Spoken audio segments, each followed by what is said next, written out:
Pilar Cancela, benvida a Línea Clara. Moi bo día, un placer, grazas pola convida. Moitas gracias por estar neste podcast especial das eleccións de Galicia de Línea Clara. Comezo preguntándoche pola situación na Mariña. Hai un confinamento perimetral de 5 días, eso foi o que decretou a Xunta de Galicia. Non sei como ves a situación, se está ou non baixo control. Bueno, a mí parece unha situación tremendamente preocupante, sobre todo cando o señor Feijóo, cando era o goberno do Estado que estaba asumindo toda a responsabilidade en relación ca COVID, era tremendamente crítico dentro dese papel institucional que amosa, non? Pero así era moi doado e era moi fácil, pero agora mesmo quen ten a responsabilidade é a Xunta de Galicia. E a mí non me parece en absoluto responsable que ese confinamento, por chamarle de algún xeito, de 5 días, sea suficiente cando estamos falando que para poder controlar e poder de algún xeito impedir que haxa un espallamento dos posibles contagios, sabemos que ten que haber un mínimo de 10-15 días. Por lo tanto, parece un pouco sospeitoso que precisamente sexa ata o venres ás 12 da noite e se poda ir a votar cando previsiblemente iso non está baixo control e ao mellor o luns hai que volver a confinar. Non parece moi rigoroso, non parece moi serio. Eu espero sinceramente que non se este xogando ca saúde de tantos galegos e galegas da comarca da Mariña e que esas decisións se estén tomando con criterio científico. E eu tamén lle pediría, e eu creo que temos que exixirlle todos ao señor Feijóo que sexa transparente, que comunique, que compareza e que dé os datos suficientes para tranquilizar a sociedade galega. Estamos nun proceso electoral onde tamén se está xogando un dereito fundamental, pero por riba da política está sempre a saúde. E eu creo que aí, agora toca a él asumir a responsabilidade. Por que crees que se decretaron 5 días? Pois non o sei, a mí me sorprende moitísimo, pero é bastante sospeitoso, non? Porque iso non ten un rigor científico. Eu me lembro cando lle exixían permanentemente ao goberno de España que dixera quen era o comité de científicos. Eu non vou dicir o mismo, porque dou por suposto que un goberno responsable sabe preguntar e sabe asesorarse con quen sabe dunha cuestión tan específica como pode ser unha cuestión médica, epidemiolóxica, que eu dende logo non o son, como moitos e moitas que permanentemente opinaron en todas as tertulias e en calquera oportunidade que tiñan. Entón, un mínimo de confianza, pero creo que ten que respostar.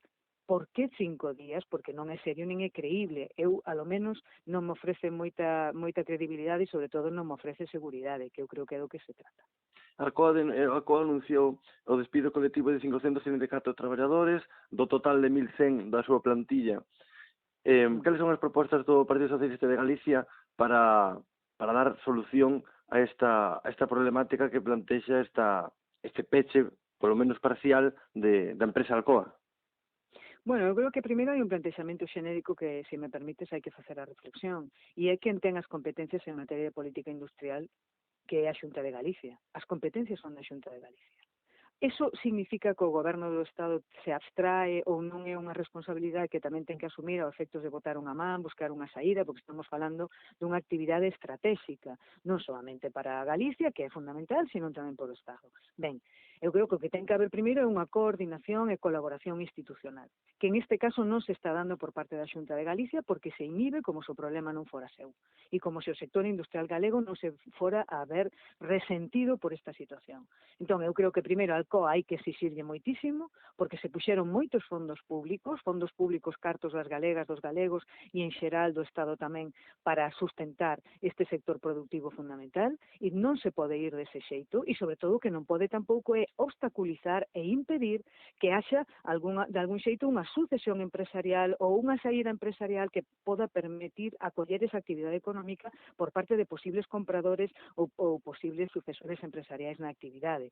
Por lo tanto, exixir a responsabilidade empresarial primeiro e logo traballar conxuntamente para buscar solucións. Eu creo que eses postos de traballo hai que mantelos e hai que buscar vías alternativas de xestión empresarial para non perder non só a actividade, sino tamén a productividade e os postos de traballo. Iso é no que está traballando en este momento o Partido Socialista, é o que se lle está exixindo desde o PSDG dende Galicia o Goberno do Estado que sí é certo que é un goberno do Partido Socialista, pero non por eso vamos a deixar de exixirlle que dé unha resposta e unha solución, como sei que está facendo ademais a ministra de Industria, implicándose dun xeito moi directo nunha saída eficaz para Alcoa.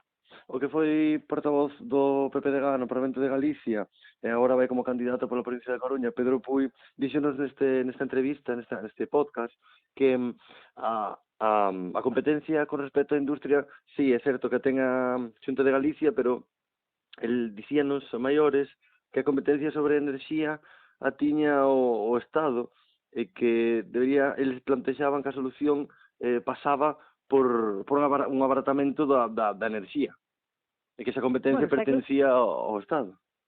Sí, bueno, a mí me parece fantástico, primeiro, que o señor Pedro Puig recoñeza que a competición política e industrial o ten a Xunta de Galicia, é un avance moi importante, aínda que o digo o Estatuto de Autonomía, eu creo que reconocelo xa é importante.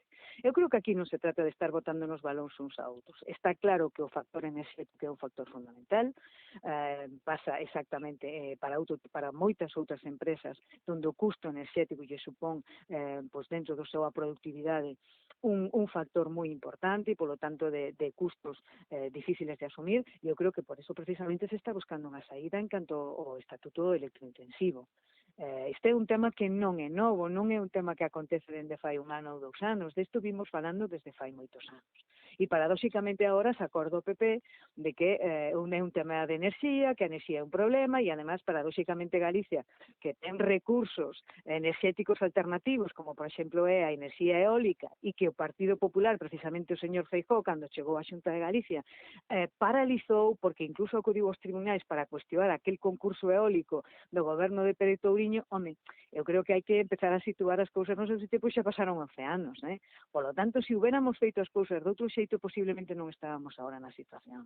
Pero como penso que Galicia o que necesita son solucións, e o que necesita é que as súas institucións e os gobernos do distinto ámbito sumen, eu creo que esa é a solución que está posta en riba da mesa, ese Estatuto Electrointensivo, e o que ten que facer en este caso o goberno da Xunta de Galicia é facer as consideracións, as propostas, as achegas que considere e traballar coordinadamente co goberno do Estado para buscar unha solución.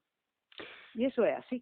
Eu creo que podemos falar moitas cousas despois, pero se demostra a responsabilidade, se demostra ademais traballando conxuntamente e buscando solucións, que eu creo que é o camiño que nos toca. Outros temas de actualidade nacional e actualidade política en España é o caso, a investigación judicial do caso do chamado caso Dina, no cal a ex-asesora de Pablo Iglesias, Dina Buseras, presuntamente roubaselle o seu móvil, parece que ten relación ou foi robado por o comisario Villarejo, ou presuntamente foi así, que está relacionado co que se deu en chamar as cloacas do Estado. Pregunto, cal é a responsabilidade política do vicepresidente do goberno Pablo Iglesias neste caso? Bueno, eu non vou entrar en ese tipo de consideracións, primeiro porque creo que este tipo de tema, como calquera outra cuestión, eu creo que ten que clarificarse. Primeiro, se hai algunha responsabilidade de carácter penal ou civil, eu creo que ten que derivarse ao ámbito da investigación judicial correspondente, se así o estiman as partes, e eu creo que hai veces que hai temas que se non extralimitan, pero sí que se fan como que se magnifican en exceso, non? Entón, eu creo que quen actuara de maneira incorrecta ou utilizara recursos públicos ou información de forma incorrecta, pois eu creo que hai que exixirlle a responsabilidade correspondente no ámbito correspondente. E eu creo que cuestionar tamén permanentemente as institucións do Estado creo que tampouco axuda. Afortunadamente, o noso sistema democrático establece os cánones necesarios para poder clarificar todo este tipo de cuestións, e eu creo que hai que acudir a eles e resolvelos. As enquisas danlle ao Partido Socialista de Galicia, ao seu candidato Gómez Caballero, danlle a Gonzalo Caballero. Sí, Gonzalo Caballero. Sí. Foise agora mesmo Santos de decir Gómez e Gómez non. Foise pa Gómez Reino. Sí, Gonzalo Caballero, candidato do Partido Socialista de Galicia a presidencia da Xunta, danlle a segunda posición en todas as enquisas. Ben é certo que algúns matizan que o BNG estaría en disposición de disputarlle esa segunda posición e que Ana Pontón podría ser a líder da oposición e sinalan que esa é unha das principais batallas políticas nas urnas este domingo. Cal é o obxectivo do Partido Socialista de Galicia de cara ás eleccións dese domingo? Bueno, o objetivo do Partido Socialista do PSDG evidentemente é gañar as eleccións ou, alo menos, poder ser unha alternativa e poder liderar un goberno a Xunta de Galicia alternativo ao señor Feijóo, ao Partido Popular. Ese é o noso objetivo, poder gobernar Galicia, poder conformar un goberno progresista e de esquerdas para este país que tanto o necesita. E en relación cas enquisas, pois eu creo que o momento político que estamos vivindo é un momento terriblemente complexo, donde sabe tamén moi ben vostede que ao Partido Socialista as enquisas nunca non son favorables. Me lembro nas últimas eleccións que sempre había algún sorpaso que estaba aí, non? Que tiñamos aí no pescozo permanentemente e ao final os resultados por sempre son millores. Por lo tanto, eu quero contextualizar a situación destas eleccións que se celebran no domingo dun momento de moitísima incertidumbre. Creo que ademais que as cuestións que están percorrendo ou ocorrendo nestes últimos días, sobre todo en relación con cuestións sanitarias, creo que xeran tamén moita incertidume nos votantes, nas galegas e nos galegas. Eu o que espero que si haxa unha participación importante, que a xente que vai a votar, evidentemente que se garantan tamén todas as condicións sanitarias para poder facelo en unha situación donde non haxa perigo para a saúde de ninguén, e eu creo que é un momento oportuno e é un momento que Galicia necesita para un cambio de rumbo completamente distinto. Creo que estes 11 anos do goberno de Feijóo, se preguntamos con carácter xenérico en que mellorou o noso país, eu sinceramente non atopo ningún sector de actividade, ningún colectivo que poda decir que mellorou a súa situación en relación ca fai 11 anos. Por lo tanto, creo que dentro desta situación tan especial e de preocupación, espero que a nosa sociedade galega pois exerza o seu dereito ao voto e de verdade que dé un pulo a un cambio necesario pola esquerda que Galicia necesita e que é un momento, porque creo que ademais, fíxese vostede, o Partido Socialista está gobernando neste momento en Galicia na meirande parte dos concellos, na meirande parte das diputacións, 3 de 4, e temos un poder institucional tremendamente potente e estamos facendo ben e a cidadanía non lo está recompensando, e en este caso non solamente a nós, senón a outros partidos de esquerda. Por lo tanto, o que quero é trasladarlle á cidadanía que sí hai unha alternativa ao Partido Popular en Galicia, que non hai que resignarse, que co-gobernar e facelo en unha alianza de esquerdas non é malo en absoluto, esa é a democracia, e demonizar precisamente partidos de coalición ou gobernos de coalición, eu creo que é un recurso que utiliza permanentemente a dereita para meter medo, non? Para decir, cuidado que desestabilizan, cuidado que... Eso pasa en moitos países do noso contorno europeo e non acontece absolutamente nada malo, sino todo o contrario, é enriquecer a propia democracia e enriquecer incluso os propios proxectos políticos. Por lo tanto, eu as enquisas as relativizo moitísimo, sobre todo cando algunha delas que sae a diario no noso país hai un marxe de erro de 5,5% que a verdade non ofrece moita credibilidade. O Partido Socialista de Galicia, cal é a alternativa, que alternativa propón a hora de votar ao Partido Popular de Galicia? Votar ao Partido Socialista de Galicia sería votar por un tripartito entre Partido Socialista de Galicia, BNG e Galicia en Común? Votar ao Partido Socialista é votar ao Partido Socialista. Votar ao Partido Socialista supón, de algún xeito, reafirmar e afianzar as políticas públicas que se están a desenvolver naquelas institucións onde estamos gobernando. Pódese falar do goberno do Estado, pódese falar, como dicía fai un anaquiño, tanto nos concellos como nas deputacións do noso país. De que estamos falando? Pois estamos falando de fortalecer sobre todo o estado do benestar. Estamos falando de fortalecer a sanidade e a educación pública, os servizos públicos, as pensións, a dependencia. Creo que, ademais, o esnaquizamento que se ten feito en Galicia nos últimos anos, tanto na sanidade como na educación, non solamente recursos humanos, sino tamén en medios necesarios para desenvolver o seu traballo, se acaba de ver dun xeito moi evidente agora con esta pandemia. Eu creo que esas 2.500 prazas sanitarias deficitarias no noso país creo que saíron a luz dun xeito moi evidente. A precarización que está a sufrir o persoal sanitario, o persoal educativo, creo que resulta máis que evidente para a nosa cidadanía. E, sobre todo, cando estamos falando dun gasto sanitario moi inferior no 2018 a unhos niveis Ahora mesmo, quero dicir, no 2020, nos últimos anos do Partido Popular, en relación co ano 2009, cando nos deixamos a Xunta de Galicia. Quero dicir que estamos falando en unha situación de retallos, pero bestiais en canto ao fundamental para a cidadanía que ter uns servicios públicos potentes. Se falamos de desemprego, as taxas de desemprego no noso país, eu creo que son evidentemente preocupantes. E logo, se falamos do sector industrial, que antes facía vostede unha referencia, home, eu creo que temos moitísimos exemplos, non solamente do tema que comentaba vostede de Alcoa, ou podemos falar do tema das Pontes, podemos falar de Pemex, poderíamos falar de Pemex, que va a ser unha das grandes solucións para a construcción do naval do noso país, e fíxese vostede o que pasou, que incluso o director de Pemex está procesado por sobornos e por xestión opaca e bastante deficitaria. Podemos falar tamén da situación das caixas, que pasou con o noso sistema financiero do noso país, ou con Pescanova. Quero dicir que estamos falando dun sector industrial empobrecido ao que hai que prestarlle atención.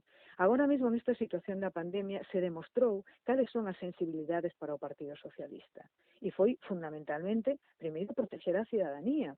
Como? Pois sobre todo a través dos ERTES, para que ninguén quedara desempregado, as axudas aos autónomos e autónomas, as empregadas do fogar, a protección para as mulleres vítimas de violencia de xénero, as axudas que se van a trasladar aos concellos porque son os primeiros que están atendendo as necesidades básicas da cidadanía, para que podan empregar eses superhábitos que os teñan e para que non o teñan, axudas adicionais para facer fronte a eses servicios sociais que van a ser prioritarios no que vai a vir, porque xa non é solamente o que estamos pasando, senón é o que vai a vir a situación económica, a situación social. E eu creo que en esas transferencias que se van a facer ás comunidades autónomas de goberno do Estado, que é o que se está priorizando? Esos 16.000 millóns de euros. A sanidade e a educación, que, por certo, o señor Feijóo protestou porque dicía que non, que esos 2.000 millóns que veñen para a educación que debería priorizarse para outro tipo de situacións. Quero dicir, ao final, eu creo que a prioridade está clara, ninguén se pode quedar atrás, sobre todo non se poden quedar atrás os mesmos que quedaron na anterior crise económica do 2010 e do 2012. E eu creo que eso se nota nas políticas. E o que decimos é que nós queremos facer exactamente o mesmo Galicia que estamos facendo naqueles ámbitos onde estamos gobernando desde a Xunta de Galicia. E esa é a nosa gran aposta, e eu creo que ademais somos coherentes co que dicimos, porque xa o estamos facendo en todos aqueles concellos nos que gobernamos no noso país e nas deputacións. É evidente, é un exemplo, e eu creo que simplemente hai que mirar cara a eles. E, por certo, en algúns deses concellos e en algunha das deputacións estamos cogobernando tamén, pois, por exemplo, co Bloque Nacionalista Galego e con apoios puntual de outros partidos de esquerda. E non pasa nada, ao contrario, as políticas públicas son eficaces. Polo tanto, non hai que terlle medo a poder compartir goberno e compartir acción política, porque ao final o objetivo é o mismo, non? Que é a xente. Quen é o candidato ou a candidata alternativa á presidencia da Xunta de Galicia? É Gonzalo Caballero? É Ana Pontón? É Antón Gómez de Reino? Dicía que non hai que ter medo a gobernos de coalición, a gobernos de acordo. Xa houbo en Galicia un goberno bipartito entre Emilio Pérez Touriño e Enxo Quintana pola parte do PSDG e do BNG hai uns anos. Quen é o candidato alternativo a Alberto Núñez Feijóo para a presidencia da Xunta de Galicia? O meu Partido Socialista, evidentemente, en este caso Gonzalo Caballero, sin ninguna dúbida. Eu non teño ninguna dúbida ao respecto. Eu creo que además é unha persoa tremendamente comprometida, con moitísima forza e, sobre todo, cun objetivo fundamental, que é o noso país.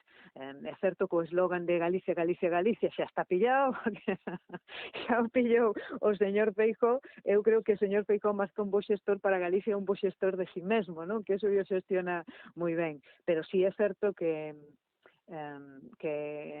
o obxectivo fundamental é poder trasladar e poder desenvolver no noso país pois todas aquelas políticas de progresismo desde a esquerda que creemos que é o que necesita, sobre todo, unha terra en un momento tan difícil e tan complexo, pero donde se ten esquecido a tanta e tanta xente e tantos sectores productivos e, sobre todo, e volvo a facer fincapé, en aquelo fundamental para calquer cidadán ou cidadá, que son os servicios públicos, que é o que nos iguala, que é o que nos dá oportunidades a todos para poder ser e vivir con dignidade e poder progresar, non? E eu creo que iso é o que busca todo o mundo, e sobre todo que os nosos mozos e mozas non teñan que irse, que teñan oportunidades para quedarse no noso país, e poder investir en I+D+D. Temos un problema demográfico que é fundamental e que é bestial, e o levamos acarrexando desde fai moitísimo tempo. Estamos en uns indicadores de natalidade que nos derivan aos anos 60, que é o que se está facendo, que políticas se están facendo para que iso non aconteza e para que se poda quedar a nosa xente moza aquí, construir e facer futuro de país. Bueno, eu creo que hai que ter oportunidades para quedarse. E sobre todo hai que ter traballo, pero non traballo de calquer xeito, non traballo precario, sino ter a oportunidade de traballar con dignidade, moitas veces non por ser traballador remunerado e percibir un salario se ten un traballo digno ou se ten un salario digno. Eu creo que iso é unha necesidade urxente e prioritaria. E eu creo que aí é donde o Partido Socialista apostamos dun xeito indubitado e eu creo que son as nosas sinais de identidade, servicios públicos e igualdade de oportunidades. Emilio Lozoya foi director de Pemex entre o ano 2012 e 2016. Neses anos chegou a diferentes acordos co Goberno de Xunta de Galicia presidido por Núñez Feijóo. Algúns deses acordos foron a venda do 51% do astillero de Vigo Hijos Barreras. Fixéronse, contratouse ou acordouse a creación de dous floteles, un en Barreras e outro en Navantia, un en Vigo, outro en Ferrol, e finalmente fixese un contrato por 20 remolcadores que non se levou a cabo.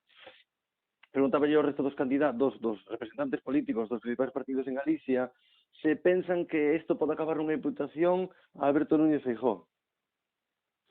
Pois non sei se acabará nunha imputación a Alberto Núñez Feijóo. De momento, responsabilidade política, dende logo, tena toda. Porque eu creo que, ademais, as dúas grandes apostas que Feijóo esgrimiu como unhas sinais de identidade dos seus gobernos, por un lado foi todo o tema que tuvo que ver cas xestións das caixas. Disculpa que te interrumpa, creo que non expliquei ben a pregunta. Emilio Lozoya, claro, para que non o saiba, porque creo que se me olvidou dicir esa parte, foi detido en Málaga o 12 de febreiro. E recentemente foi extraditado a México por unha trama de soborno cunha constructora brasileira. En esa época firmou estes contratos aos que facía referencia. Quería aclarar iso porque, claro, preguntei por Emilio Lozoya e dirá, que pasa con ese home? Pois que foi detido en Málaga. Sei quen é. Efectivamente. No, creo que, como dicía, eu creo Adiante, Pilar. Sí, as dúas grandes sinais de identidade que erixiu Núñez Feijóo como exemplos de boa xestión e de pulo fundamental para Galicia, por un lado no ámbito financeiro toda a xestión das caixas, xa vimos como acabou, ca venta de a banca do xeito como se fixo e polo prezo que se fixo, cando se pagou moitos cartos polo rescate da banca e despois, sin embargo, se vende por 1.000 millóns. Creo que aí tamén hai un desfase entre 9.000 millóns e 1.000 millóns, non? Pero, bueno, a marxe. E logo, dende o punto de vista do sector industrial e, sobre todo, do sector naval, a gran aposta de Núñez Feijóo foi o tema de Pemex e os acordos que tiña con Pemex. A final, a venda de Barreras por ese 51% que vostede ben dicía, pero con un compromiso de construir eses 20 buques e 4.000 postos de traballo, onde están? E en que situación está ahora Barreras? Eu creo que son temas o suficientemente de calado e o suficientemente potentes, primeiro, para exixir unha responsabilidade política a un responsable da Xunta de Galicia que fixo bandeira desa situación e que estivo xogando non solamente co futuro de Barreras en Vigo e do sector naval, sino tamén co sector dunha comarca tan castigada polo desemprego e por a falta de traballo do sector naval como é a comarca de Ferrol. E resulta que non pasa absolutamente nada. Bueno, xa veremos en que deriva toda a situación a situación procesal, a situación da investigación, por onde van as cousas, pero, bueno, non pinta ben. Eu creo que non pinta ben. Por lo tanto, eu creo que o señor Feijóo primeiro tiña que dar explicacións políticas. Por que iso aconteceu así, por que estamos en esta situación. E resulta que non explica nada, nin conta absolutamente nada de por que aconteceu iso e que garantías había cando se suscribiu ese acordo ou ese contrato. Transparencia, que é o que se lle pide. E logo, bueno, as cuestións judiciais, evidentemente terán o seu percorrido e xa veremos que acontece. Pero, dende logo, moi boa pinta non ten. A deputada de Vox no Congreso de Deputados, Macarena Olona, afirmou recentemente nunha entrevista do País que, con respecto ás eleccións de Galicia, dixo que votar ao PP ou votar ao BNG en Galicia é absolutamente indiferente, posto que os dous plantexan un proxecto nacionalista. Bueno, eu os comentarios que fai moitas veces, a grande parte das veces a ultradereita deste país, prefiro xa nin facerlle ningún tipo de comentario. A señora Olona tuvo unha intervención vergoñenta nun dos últimas sesións do Congreso dos Diputados cuestionando a existencia da violencia de xénero, cuestionando incluso a situación de desigualdade, e eu, polo tanto, me parece, primeiro me parece un discurso tremendamente perigoso, xenófobo, misóxeno, e que atenta contra principios fundamentais de convivencia democrática. Entón, eu, cando se cuestionan os principios de convivencia democrática, non me merece absolutamente ningún comentario calquera cuestión que parta dunha forza política que cuestiona o propio sistema constitucional, porque además incluso cuestiona o propio Estado das Autonomías, cuestiona a legitimidade das outras forzas políticas para ter representación e manifestarse e decir o que consideren dentro dun Estado democrático e dunha democracia afianzada como temos, e non llevou a dar absolutamente ningún tipo de resposta en relación con iso, porque non a merece. O representante do Partido Popular de Galicia neste podcast, Pedro Puy, díxonos que el pensaba que o PP e co PPDG e o PSDG están máis preto na cuestión, digamos, territorial da configuración nacional de España en canto a comunidades autónomas e no tema da financiación, de mellorar a financiación de Galicia con respecto ás outras autonomías de España. Pensaba que era máis fácil entenderse co Partido Socialista de Galicia que con Vox. Non sei que pensa disto, Pilar. Home, con Vox non é o mellor referente para entenderse casi nada, non? Bueno, eu de todas maneiras poño en cuestión tamén ese plantexamento que fai o señor Puy con todo o afecto e con todo o respeto. Porque creo que a actitude que ten tido o Partido Popular nos últimos tempos creo que non se parece en nada a un partido de Estado, como sempre foi e como sempre asumiu en situacións sobre todo de tremendamente importancia ou situacións críticas para o noso país e que supo estar á altura dun partido de Estado que non sempre pensamos que fora. Creo que en estos últimos tempos, en relación ca COVID, creo que ten demostrado absolutamente todo o contrario, unha irresponsabilidade manifesta. Eu creo que na situación máis dolorosa que temos pasado en esta etapa democrática, non soubo estar á altura de ningún xeito. Foi imposible chegar a acordos con eles para temas importantes, e o están demostrando agora na Comisión de Reconstrucción, que é onde nos estamos xogando o presente e o futuro para o noso país e para sair desta situación en unha situación económica, pero sobre todo social e de reforzamento dos servicios públicos fundamentais, para que ninguén quede nunha situación de precariedade e para que ninguén quede atrás, aínda que é unha frase que repetimos constantemente, a carga de profundidade que ten esta expresión é tremenda. Entón, a meu permítame que dubide de ese posicionamento, non, de Estado do Partido Popular en este momento. Evidentemente, nós, o Partido Socialista, non somos un partido nacionalista, somos galeguistas, somos un partido que creemos no Estado das Autonomías. Creo que o Estado das Autonomías é un modelo de Estado tremendamente centralizado, donde incluso se pode ir incluso máis alá, donde se poden aínda transferir máis competencias ás comunidades autónomas. Creo que, ademais, este modelo de cogobernanza en unha situación de estado de alarma funcionou. Creo que ningunha comunidade autónoma, ningunha autonomía, Galicia tampouco pode dicir que se lle traeran e se debilitaran as súas competencias, ao contrario, e eu creo que ese é o camiño de poder convivir en un estado complexo, en un estado de respeto absoluto aos distintos territorios, sobre todo aqueles territorios que teñen ademais unha tradición moi profunda de raigame e de simboloxía e ademais sobre todo de organización territorial propia, o cal creo que hai que afondar moito máis niso. E eu creo que niso, evidentemente, teremos que falar tamén do modelo de financiamento, canto tempo hai que temos que falar sobre iso, porque o Partido Popular se esqueceu durante todos estes anos de goberno de Rajoy para poder falar do financiamento das comunidades autónomas, e eu creo que o que temos que ir é reforzar ese modelo e afondar nese modelo. O gallá, o Partido Popular este á altura. Ahora mesmo teño moitas dudas de que poda estarlo. A última pregunta que fago a todos os entrevistados, os 4 representantes políticos dos partidos principais de Galicia, ten que ver con 2 motivos polos que a ciudadanía deba votar este domingo polo candidato Gonzalo Caballero do Partido Socialista de Galicia. Bueno, pois un motivo fundamental é porque Gonzalo Caballero é unha persoa tremendamente comprometida cos seus principios, cos seus valores, unha persoa progresista, unha persoa de esquerdas que ademais vive todo a política con paixón e con un compromiso en todos os ámbitos da súa vida, e ademais é unha persoa honesta. Eu creo que iso tamén é tremendamente importante. E logo, evidentemente, porque representa un proxecto político que é o proxecto socialista, donde a súa raigame e as súas raíces pois veñen de onde veñen primeiro na defensa a ultranza dos dereitos dos traballadores e das traballadoras deste país, do reforzamento dos servicios públicos, do principio fundamental para nós irrenunciable que é a igualdade de oportunidades, que todo o mundo teña as oportunidades para desenvolver o seu proxecto vital, o seu proxecto laboral, o seu proxecto de vida en igualdade de condiciones e que as mesmas oportunidades independentemente de onde naza, dos recursos económicos que teña e da familia da que proveña. Eu creo que iso para nós é irrenunciable e, por suposto, en un momento como este, creo que hai que ter unha sensibilidade especial, que é a sensibilidade de antepoñer sempre as persoas ante calquera outra situación.